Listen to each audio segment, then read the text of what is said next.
Bonjour à tous et à toutes. Donc, j'espère que vous profitez de ces moments pour bien vous reposer en famille et que tout le monde est en santé.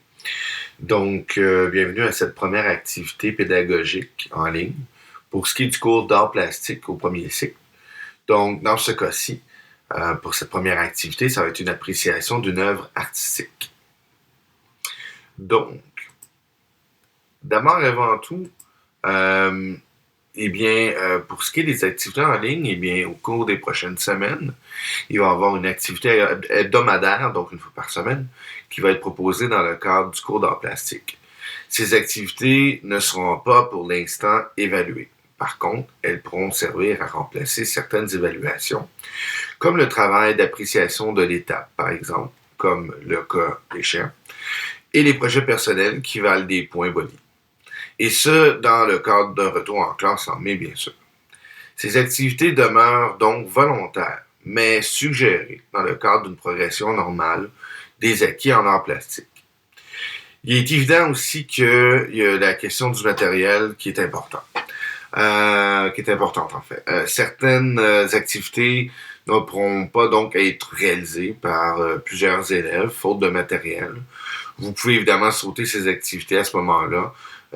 Comme je disais, de toute façon, le tout demeure volontaire. Ce serait quand même bien que vous participiez à quelques activités pour la simple raison qu'il faut progresser dans les apprentissages, comme je le disais précédemment. Les types de projets, à quoi ça va ressembler? Dans cette vidéo précisément, je vais vous expliquer comment réaliser un travail d'appréciation d'une œuvre artistique. Ce projet va être le plus long suggéré parmi tous ceux qui vont être mis en ligne au courant des prochaines semaines. De plus, il pourra remplacer aussi le travail d'appréciation obligatoire pour tout le monde, dans le cadre de retour en classe, bien sûr. Donc ça, c'est le travail d'appréciation là, qui vaut 30% de l'étape. Évidemment, comme je disais, si vous décidez de faire celui-là, pour l'instant, il compte pas. Mais si on revient en classe, il va remplacer celui que tout le monde va devoir faire de toute façon. Les types de projets.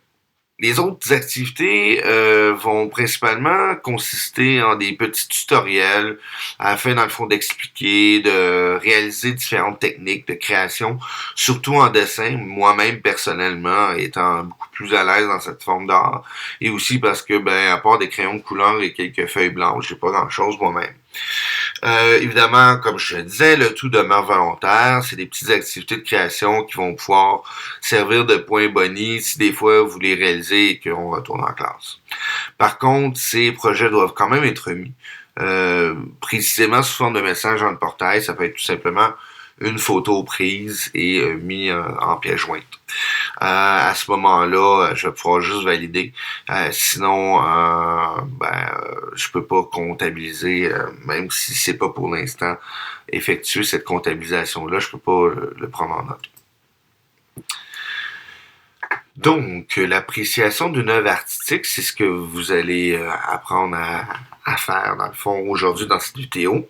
Les objectifs de ce projet-là, c'est de constater qu'au courant des siècles, l'être humain a su exprimer sa créativité sous forme de plusieurs formes d'art. On peut penser par exemple aux temples égyptiens, aux sculptures de la Grèce antique, aux mosaïques romaines. Donc ça, c'est les espèces de, dans le fond, d'œuvres qu'on avait souvent sur des planchers. Donc les Romains étaient très friands des mosaïques. Il y a aussi les tapisseries du Moyen-Âge qui ornaient les murs des châteaux. Et on peut penser aussi aux fameuses peintures de la Renaissance, par exemple. Dans ce projet, je vais vous demander de choisir une œuvre artistique pouvant entrer dans les catégories suivantes. Donc, ça peut être une peinture, une sculpture ou sinon un élément d'architecture. Donc, par exemple, un monument, un bâtiment. Ces œuvres doivent, par contre, avoir été produites avant 1700, car c'est la période de temps couverte en art plastique au premier siècle. Donc, tout ce qui vient avant l'année 1700. Par contre, vous pouvez prendre des œuvres aussi loin dans le temps que la grotte de Lascaux, par exemple. Ça, il n'y a vraiment aucun problème. Par la suite, donc, si on va pour le travail en soi, il faut choisir une œuvre. C'est sûr que ça va vous demander un peu de recherche, mais comme les catégories sont assez vastes, il y a une grande possibilité que vous connaissiez déjà quelques œuvres artistiques qui peuvent faire partie de vos choix. Sinon, il suffit de chercher un peu et de trouver. Il n'y a rien de mal là-dedans. Donc, comme dit précédemment, ça peut être n'importe quelle merveille architecturale, de sculpture, de peinture produite avant 1700. Et je tiens à le préciser aussi, ça n'a pas besoin d'être nécessairement une culture occidentale. Ça peut être une culture aussi, par exemple, africaine ou orientale ou d'Amérique précolombienne. Donc, vous pourriez, par exemple, choisir la Joconde de Vinci, le Parthénon d'Athènes ou la Vénus de Milo. Donc, ici, on a une peinture, un élément d'architecture et une sculpture. Par contre, ce qu'il faut éviter, c'est de choisir un concept plutôt qu'une œuvre précise. Là, je donne un exemple très concret. Vous devez choisir, par exemple, une pyramide. Ben, vous ne parlez pas de l'ensemble des pyramides d'Égypte. Vous allez plutôt choisir une pyramide précise, comme par exemple la pyramide de Khéops. Vous ne pourriez pas non plus, par exemple, prendre les hiéroglyphes égyptiens. Ça, c'est pas assez précis comme œuvre. Par contre, si vous parlez d'un temple égyptien, par exemple celui de Karnak, qui est très impressionnant, eh bien à ce moment-là, vous pouvez parler des hiéroglyphes qui s'y retrouvent. L'important, là, surtout, c'est de trouver une œuvre que vraiment vous aimez, qui vous inspire, puis vous avez envie d'en parler.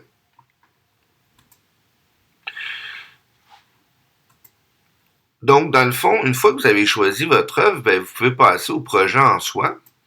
Donc, c'est sûr que la partie numéro 1, c'est pas tellement complexe. C'est des questions à réponse courte qui sont issues d'une petite recherche. Donc, évidemment, le titre de l'œuvre, le nom de la sculpture, de la peinture ou de l'œuvre architecturale. L'auteur ou les auteurs, bon, c'est sûr dans le cas d'une peinture ou d'une sculpture, généralement, c'est une seule personne, mais dans le cas d'une œuvre architecturale, ça peut être plusieurs personnes. Il se pourrait aussi que les auteurs de ce que vous cherchez ne soient pas connus. Surtout, plus qu'on retourne dans le temps, plus que c'est quasi impossible parfois d'établir un nom. Surtout si on retourne à l'époque de la préhistoire, bien sûr. Là, à ce moment-là, c'est impossible. L'écriture n'existait pas. L'année ou les années de réalisation, là aussi, ça peut avoir pris plusieurs années afin de construire ou de réaliser l'œuvre artistique que vous avez choisie. Donc, juste un simple rappel, les types d'œuvres artistiques que vous pouvez choisir. Bon, comme je disais, vous avez tout ce qui est architecture, des exemples comme Stonehenge en Angleterre, la pyramide de Khéops, le Colisée de Rome, la cathédrale Notre-Dame de Paris, par exemple, ça aussi c'est un bon exemple. Et vous avez la Hagia Sophia qui est à Constantinople, en fait, Istanbul maintenant. Vous avez aussi les peintures, donc bon, par exemple, vous pouvez prendre la Vénus de Botticelli, la Joconde de Vinci, qui sont deux œuvres de la Renaissance. Vous pouvez par exemple aussi prendre les mosaïques romaines. Bon, ça fait un peu partie de l'architecture aussi, mais dans ce cas-là, on peut la considérer aussi comme une œuvre d'art de peinture, même si c'est des tuiles. Ici, il y a aussi la sculpture, la Vénus de Milo qui est un bel exemple, qui sont en fait aussi différentes sculptures grecques et romaines de l'Antiquité. Il y a aussi plusieurs sculptures de la Renaissance qui peuvent être intéressantes à choisir. C'est selon vos goûts et ce que vous avez envie de chercher comme information. La deuxième partie, c'est plutôt des descriptions. Donc, que représente, par exemple, votre œuvre d'art? Dans le cadre d'une sculpture ou d'une peinture, ben ça représente quoi? Peut-être ça représente une personne, donc qui ça représente? Est-ce qu'il y a un symbolisme relié à l'œuvre? Donc, si c'est le cas, identifier ce symbolisme. Pour ce qui est d'une œuvre architecturale, ben à ce moment-là, il faut identifier la fonction. Maintenant, la deuxième question de cette partie, quelles sont les descriptions physiques de l'œuvre? Ici, j'ai une panoplie d'informations qui, si c'est bien effectué comme recherche, vont être assez faciles à trouver. Donc la taille, si c'est une peinture, évidemment, les tailles sont beaucoup plus petites. Même chose pour la sculpture, quand même, ça va être un peu grand, mais pas tant que ça. Si on parle d'un bâtiment, évidemment, on parle pas de la même chose. Donc, évidemment, taille, dimension, ça revient un peu aux mêmes éléments. Les matériaux de construction, les méthodes de réalisation ou de construction, donc comment on s'y prie pour réaliser ou construire notre œuvre artistique. Et aussi à quelle période ou courant artistique appartient votre œuvre. Donc ça va varier aussi selon si vous avez pris par exemple des éléments d'architecture ou des éléments de peinture ou de sculpture. Peinture, sculpture, ça va souvent appartenir, par exemple, à un courant artistique comme la Renaissance. Maintenant, si vous prenez, par exemple, le Colisée de Rome, ça appartient pas nécessairement à un courant artistique, ça va plutôt appartenir à une période historique. À ce moment-là, vous pourriez parler de la Rome impériale, donc à l'époque de l'Empire romain. La partie 3, c'est l'appréciation en tant que telle. Donc, deux questions qui demandent un peu de développement.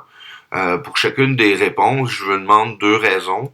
Puis je dirais que les deux explications devraient, pour chacune du moins des réponses, consister d'environ peut-être 10 lignes. Donc, peut-être une vingtaine de lignes pour l'ensemble des réponses de cette partie-là. La première question, selon vous, qu'est-ce qui fait que votre œuvre soit considérée comme une œuvre d'art importante pour l'histoire de l'humanité? J'ose espérer que votre recherche vous amène à des œuvres d'art d'importance. Sinon, il faudrait peut-être revérifier ce qu'on puisse faire. De toute façon, vous allez peut-être réaliser qu'il n'y a pas tant d'informations quand on prend des œuvres d'art un petit peu plus méconnues. Mais le choix est assez vaste, faut dire. Donc, faut me dire pourquoi, selon vous, vous pensez que votre œuvre d'art est une œuvre importante pour l'histoire de l'humanité. Évidemment, l'histoire de l'art aussi en tant que telle. La deuxième question, pourquoi aviez-vous choisi cette œuvre en particulier? Pourquoi aimez-vous cette œuvre? Bon, je cherche pas nécessairement à ce que vous me disiez, ben, je l'aime parce que c'est beau. Ouais, ok, mais c'est bien beau que vous dites que c'est beau. Moi, je veux savoir pourquoi vous dites que c'est beau. Est-ce que c'est les traits utilisés? Est-ce que c'est les effets dans la peinture? Est-ce que c'est le réalisme? Est-ce que c'est la profondeur du champ, par exemple? Vous avez l'impression vraiment que c'est en 3D, qu'on a travaillé la perspective? Est-ce que c'est l'utilisation de certaines couleurs? Le symbolisme de la peinture, par exemple?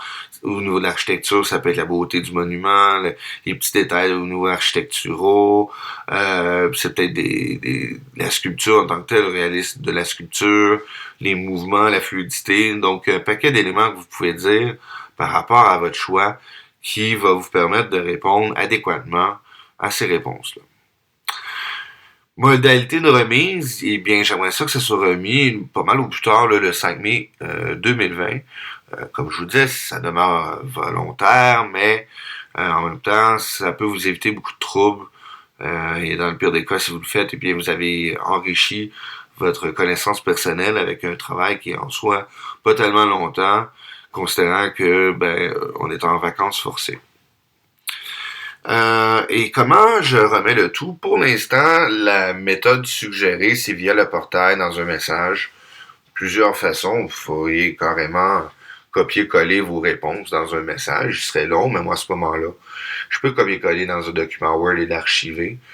Il y a toujours des captures d'écran, par exemple, si vous n'êtes pas capable de l'envoyer via document Word, par exemple, ou autre méthode. Mais ça, pour ça, s'il y a quelque chose, posez-moi des questions. Via le portail, il n'y aura pas de problème, on va trouver une solution.